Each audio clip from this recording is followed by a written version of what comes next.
வணக்கம் உறவுகளே, நான் உங்கள் மதுசூதன்.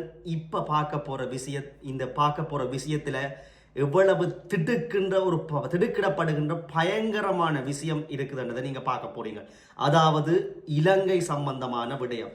இலங்கையில இருக்கிற இப்படி படுபயங்கரமாக போய்விட்டதா, இப்படி சீரழிந்து போய்விட்டதா, இவ்வாறு ஊடுருவி இருக்கின்றதா, எங்களுடைய எதிர்காலம், இளம் தலைமையுடைய எதிர்காலம் என்னவாகும் என்கின்ற நீங்கள் அதிசயிக்கின்ற அளவிற்கு, மூக்கிலே விரல் வைக்கின்ற அளவிற்கு நீங்கள் இதை யோசிக்க போறீங்கள். பதிவுக்குள்ள போவோம். என்ன விஷயம் என்றால், சிறைச்சாலை நாயகம், சிறைச்சாலைகள் ஆணையாளர் இலங்கையினுடைய ஜெகத் வீரசிங்க அவர்கள் கொழும்பு மாவட்டத்தில் இருக்கிற தேசிய பாடசாலை ஒன்றுக்கு அண்மைய நாட்களிலே பேசியிருக்கின்றார். மாணவர்கள் மத்தியிலே உரையாற்றி இருக்கின்றார். அந்த உரை இன்று உற்று நோக்கப்படுகிறது. இலங்கை மக்களினாலும் கல்விசார் சமூகத்தினாலும் அனைவரினாலும் மிக பெரும் திடுக்கிடும் தகவல்.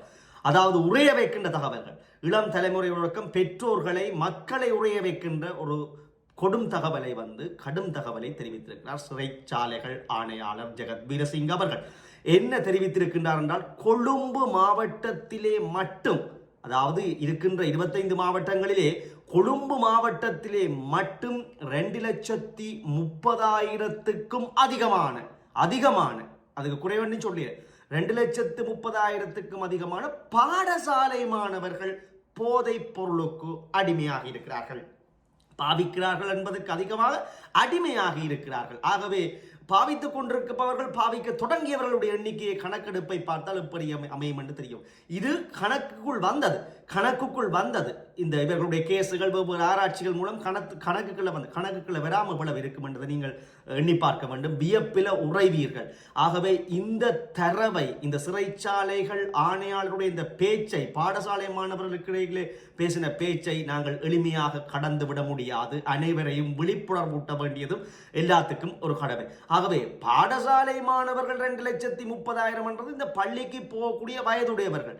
அதிலே முதலாம் ஆண்டு, 2ஆம் ஆண்டு, 3ஆம் ஆண்டு மாணவன் பாவிக்க தொடங்க போவதில்லை. அப்ப பாடசாலை மாணவர்களுடைய ஒட்டுமொத்த பாப்புலேஷன்களையும் நாங்கள் ஆழ ஊடுருவி புள்ளி விவரவியலோடு கதைக்க போறோம். தனியே கொழும்பை மட்டும் எடுத்து அதிலேயும் திடுக்கிடும் தகவலை சொல்லியிருக்க. இது கொழும்பு மாவட்டத்தில் அன்னடவாகத்தான். தென் மாகாணத்தை எடுத்தமெண்டா, கம்பகா, களுத்துறைன்னு எடுத்தமெண்டா அது மிக வியப்பில், அது சொல்ல முடியாத எண்ணிக்கைக்கு போயிடும் என்று அவரே கையை விரிக்கின்றார் சிறைச்சாலை நாயகம் அவர்கள். ஆகவே கொழும்பில் இப்ப நாங்கள் வடிவா பார்த்தோம்னா 2,30,000 எண்ணிக்கையில் கொழும்பின் ஒட்டுமொத்த பாப்புலேஷன், அதாவது குடித்தொகை எப்படி இருக்குமெண்டா 22.5 மில்லியன், 22,50,000 பேர் அங்க கொழும்பில மட்டும் வசிக்கணும். ஓகே, அதை அடிப்படையாக வச்சு நான் உங்களுக்கு ஒரு புள்ளி விவரத்தை என்னுடைய சுய தயாரிப்பில் உங்களுக்கு தெரிவிக்கிறேன். இனி மக்கள் நீங்கள் தான் இனி தீர்மானிக்க வேண்டும். ஆகவே கொழும்பில் 22,50,000 பேர் இருக்கணும்டா அதில் ஒவ்வொரு வயதா பிரிச்சிருக்கணும். ஒரு வயது, இப்போ நான் இப்போ திரையில காட்டுறதையும் நீங்கள் பார்க்கலாம். அருகிலேயும் போது இல்லை, மெயினாக இதில் காட்டுறேன், திரையில பாருங்க. பள்ளிக்கு போறாக்கள் எந்த வயதுக்குள்ள வெளியணும்னு உங்களுக்கு தெரியும். அதாவது சின்ன 5 வயது குறைஞ்சாக்கள், 5 வயதுக்கும் 10 வயதுக்கும் உள்ளாக்கள், 10 வயதுக்கு மேற்பட்டாக்கள், 19 வயதுக்குட்பட்டாக்கள். அப்ப 19 வயதுக்குள்ளாக்கள் இருக்கலாம் பள்ளிக்கூடத்துக்குள்ள போயிடும். 5 வயதுலேருந்து 19 வயது எடுப்போம் நாங்கள். அங்கால வயது கூடினாக்கள். அப்ப கண்டீன்ற பாப்புலேஷன், கொழும்பினுடைய குடித்தொகை 22.5 மில்லியன், 22 லட்சம் என்று அன்னடவா வச்சமெண்டா அதில பள்ளிக்கூட மாணவர்கள் என்றது இன்னும் குறைவாக வரும். ஓகே, அப்ப இப்ப நான் பார்க்க போற இந்த அவர் சொன்னதுக்கு நாங்கள் 2,30,000 மாணவர்கள் போதைக்கு அடிமையாக இருந்தால் கொழும்பு மாவட்டத்தில் பாடசாலைக்கு செல்லக்கூடியவர்கள் ஒரு 5-19 வயது, அது 5,20,000 மாணவர்கள். அதை பெர்சன்டேஜுக்கு பார்த்தோம்னா பாடசாலைக்கு போகிற மாணவர்கள் ஒட்டுமொத்த வயதுடைய மாணவர்களில் 44% மாணவர்களாக இந்த 2,30,000 மாணவர்கள் இருக்கிறார்.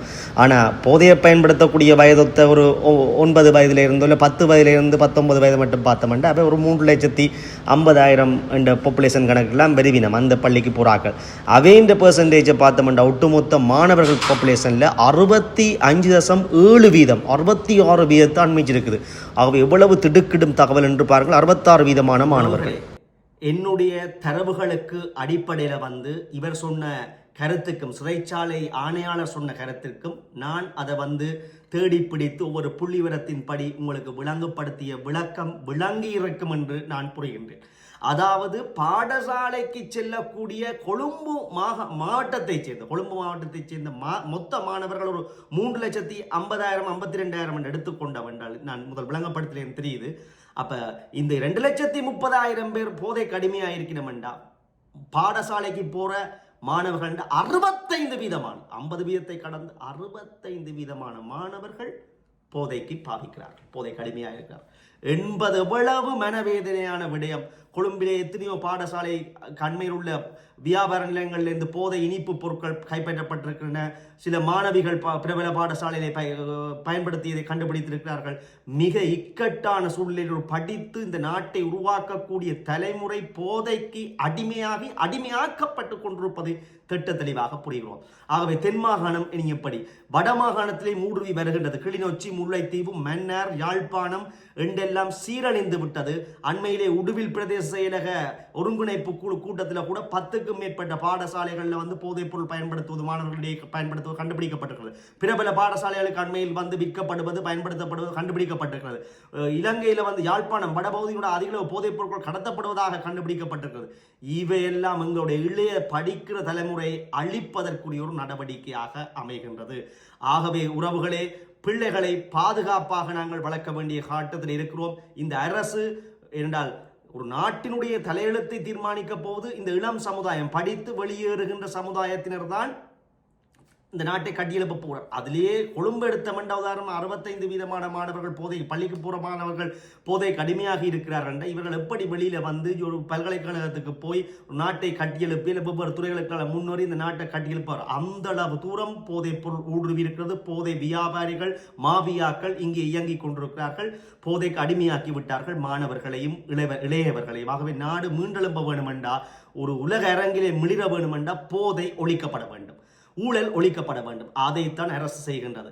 அரசின் மீது ஏதாவது விமர்சனங்கள் இருக்கின்றது, அது வேறு விடயம். ஆனால் இந்த போதையையும் இந்த போதையை விற்கின்ற போதை கொள்ளைக்காரர்களையும் பாதாள உலகத்தையும் ஒட்டுமொத்தமாக வலித்து துடைத்தால்தான் எதிர்கால சந்ததி நல்ல ஆரோக்கியமாக வரும், நாடு கட்டியெழுப்பப்படும்.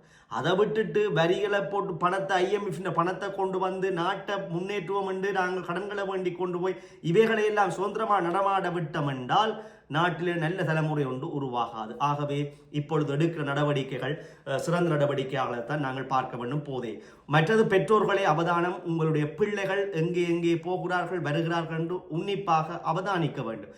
பாடசாலையிலே சக மாணவர்களுடன் சாப்பிடுகின்ற பொழுது பழைய காலம் மாதிரி நாங்கள் இதை இப்போ பகிர்ந்து உண்ணும் போது கவனமாக பகிர்ந்து உண்ண வேண்டும். தேவையற்ற கடைகளில் தேவையற்ற பிராண்ட் இல்லாத இனிப்பு வகைகளை வேண்டி சாப்பிடுவதில் அது தேவையற்ற 3ஆம் நபர் அல்லது தங்களுடைய வயதுக்கு மேற்பட்ட நண்பர்களோடு திரிவது பழகுவதை நீங்கள் தவிர்த்துக் கொள்ள வேண்டும். போதையை எப்படியாவது அவர்கள் பழக்குவதற்குரிய வாய்ப்புகள் இருக்கின்றன.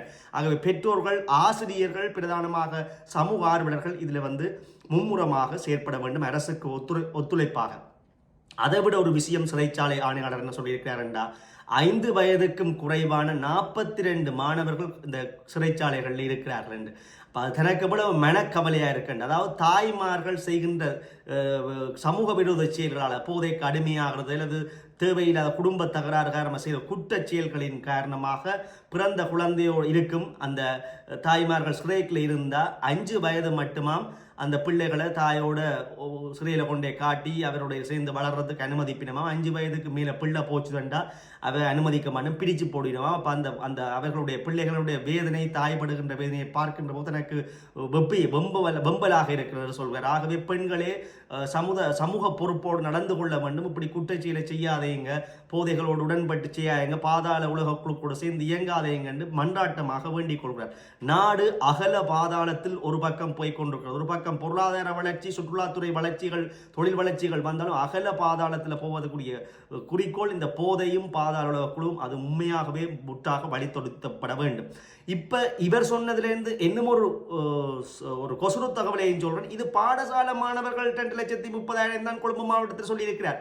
பல்கலைக்கழக மாணவர்கள் வெவ்வேறு உயர் பட்டப்படிப்பு பீடங்களில் படிக்கிறார்கள், உயர் கல்விக்குள்ள செல்றாக்களை பற்றி அவர் கதைக்கே இல்லை. சரி, அந்த மாணவர்கள் இந்த பல்கலைக்கழக மாணவர்கள் உயர் பள்ளிக்கு போற மாணவர்களை விட்டுடுவோம். வேலைக்கு போற இந்த வயதுகளை ஒத்த வேலைக்கு போறார்கள் படிக்காதவர்கள் எத்தனை பேர் பாவிக்கிறார்கள் என்ற கணக்கே இதுக்குள்ள வரையில்லை.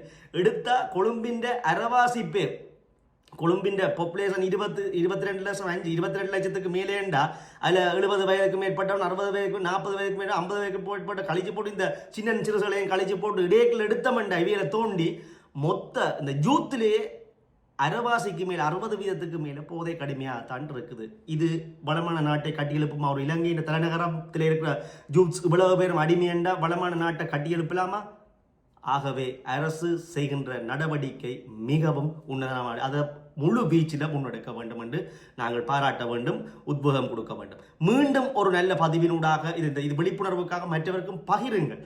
பகிர்ந்து மற்றவர்களும் இந்த தகவல்களையும் புள்ளி விவரங்களையும் அறிய வேண்டும். எங்களுடைய நாட்டில் நிலைமை எவ்வாறு இருக்கிறது, மாணவர்களை எப்படி நல்வழிப்படுத்தவும் அறிய வேண்டும். பகிருங்கள் தயவு செய்து. மீண்டும் ஒரு நல்ல பதிவினூடாக சந்திப்போம். நன்றி, வணக்கம்.